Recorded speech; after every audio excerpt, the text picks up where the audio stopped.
Okay, up to Halacha Yomi, up to page 149. 104. If one is, we're talking about the laws of being exempt from the sukkah when you're in discomfort. 104. If one is discomforted from flies or other insects or bad smells that are in the sukkah, one may leave the sukkah since this is not how one would normally live in your home. 105. When the days are extremely cold, one is only permitted to recite a bracha when eating the sukkah if he's comfortable when sitting in it. For example, he's wearing warm clothing. However, if one is still cold with warm clothing and cannot eat properly in such weather, he's also exempt from being in the sukkah. The interesting one, the footnote over here, they say that the Ashrei Ish, which is the Rabbi Yashiv, who says one is exempt from sleeping in the sukkah if there's too much noise outside that he cannot sleep. Sometimes in the evenings, you can hear music being played outside, right? And just doesn't stop all night. So let's say you're sleeping in the sukkah and you hear music all night, you can't sleep, so you'd also be exempt from the sukkah. You should try to do whatever you can to sleep in the sukkah, maybe put earplugs. But if not possible, so then you're also exempt. Okay, 106. If it's extremely cold in sukkah, and one's parents do not want you to eat in the sukkah or sleep in it because you think you're going to get sick, one should listen to his parents and he is exempt from being in the sukkah. This is because one must live in a sukkah like you would in a regular house.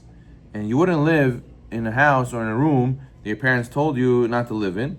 So therefore you should also listen to them and not do it in regards to the sukkah. Okay, moving on. We're up to now the Arba Minim, the 4 species that we must take for ourselves on the Sukkot. We have to speak about the Lulav, the Hadas, the Arava, and the Etrog. Lulav. Lulav is a very young date palm branch.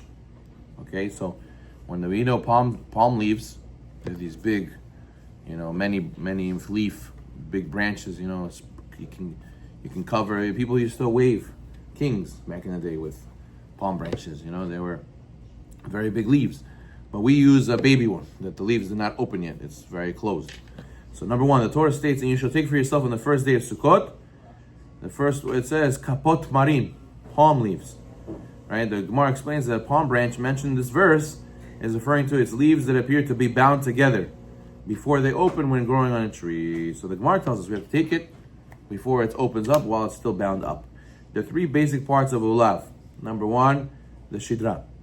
The shidra is the spine, the backbone of Lulav. Then there's the alim, the leaves that grow and attach to the spine. And then there's tiomet. Tiomet is the top leaf. The leaves of Lulav grows in pairs. And each leaf is connected to its pair. Each pair of leaves is called the tiomet.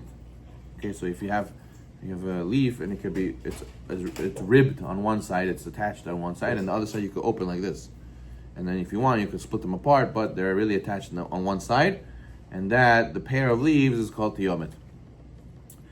3. Many of the common and standard lulavim grow in different locations, such as Spain, Morocco, Jordan River Valley, and El Arish, Egypt.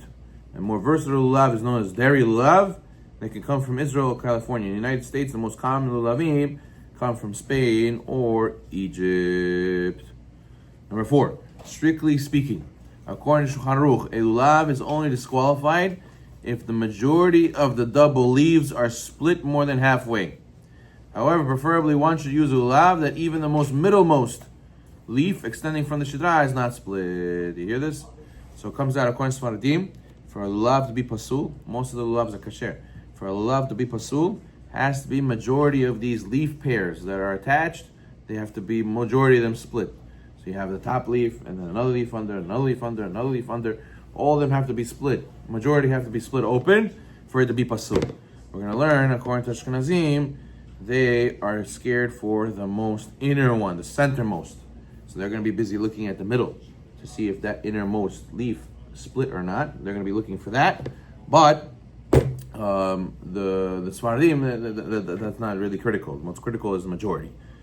The footnote over here says, according to Reif Rambam Rosh, the tiomet is essentially defined as every paired leaf on the lulav.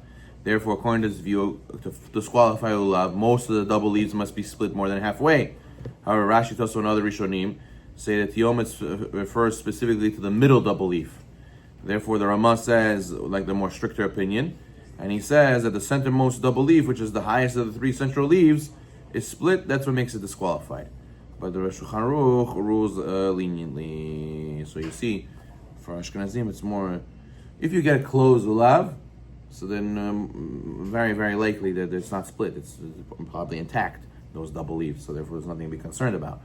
But by Ashkenazim, when it rattles a little bit, or when it's open up a little bit, then there's concern to check in the middle, and you're going to see them looking at the top of the lulav to make sure that it's not split. It's better to tie beforehand? So if it's split, even if you tie it, doesn't help. I mean, like, that's why they tie beforehand? Could be that's why they tie beforehand also, but when they're buying it, you're going to see them looking at the middle leaf because they want to see if it got split already or not. And really, it's supposed to be intact. But the point is that what we're going to learn when we shake, Sfaradim do not make that rattling noise with the lulav. We wave the whole thing together, as opposed to Ashkenazim where they rattle it. It's supposed to make like a sort of like a noise with the leaves rubbing against each other. So over there where the leaves move and they're looking for a lulav that moves, so that means the leaves opened up a little bit, so they have to check to make sure that the double leaf didn't split. But ours, that's like a spear, it doesn't move, so then for sure the leaves didn't split. Number 5, according to Shulchan Aruch, even if the highest centermost leaf is cut, the lulav is still kasher. To disqualify lulav, most of the leaves above the end of the shitra must be cut at their tops. However, according to Ramah, if the centermost leaf is cut, the lulav is invalid. It is preferable to find a lulav that has all the leaves are intact, especially the centermost leaf. Yeah, a lot of times, God forbid, a person can get the top of the lulav chopped off. Also, when you pray, you gotta be careful not to stab the roof. Sometimes the roof is low, and you might poke the roof with your lulav, and you might damage the centermost leaf. And that, according to Ramah, is a problem, but it's Faradim, preferable to not to damage that as well. 6, sometimes the lulav has a brownish red covering called kora attached over its upper leaves. That's more like a bark on the lulav. Ashkenazim generally avoid using lulav with a kora, but Sfaradim prefer a lulav covered in kora. So therefore, it's better to get. It's not that your lulav is brown. Your lulav is supposed to be green. It's that your lulav has bark on it and it makes it look brownish. That is actually preferable. That shows that the leaves are still going to stay together. 7, a Yomi that is open and noticeably separated, forming a Y, may disqualify lulav because it would be nisdak. It's also known as hemnik. This is because the unusual shape makes it look as if there's 2 tips. You're not allowed to have a lulav that looks like it has 2 tips. It has to have only 1 tip. A withered lulav is invalid only if most of its leaves are dry. According to Shulchan Aruch, when it turns white. But according to Ramah, lulav is only disqualified when the leaves crumble when touched. So therefore, a person also has to make sure not to have bent lulav. Number 10, the sidra should be straight. If it's bent like a sickle, like a C, then it's pasul. So preferably the lulav should not be bent this way or that way. It should be straight, and therefore a person has to be careful not to bend it by hitting it on something. If leaves of the lulav are bent, the lulav remains kosher. According to some poskim, the lulav is disqualified when most of the leaves are bent over, especially if they're bent in half. Next time we'll talk about the hadasim. Baruch Na'olam.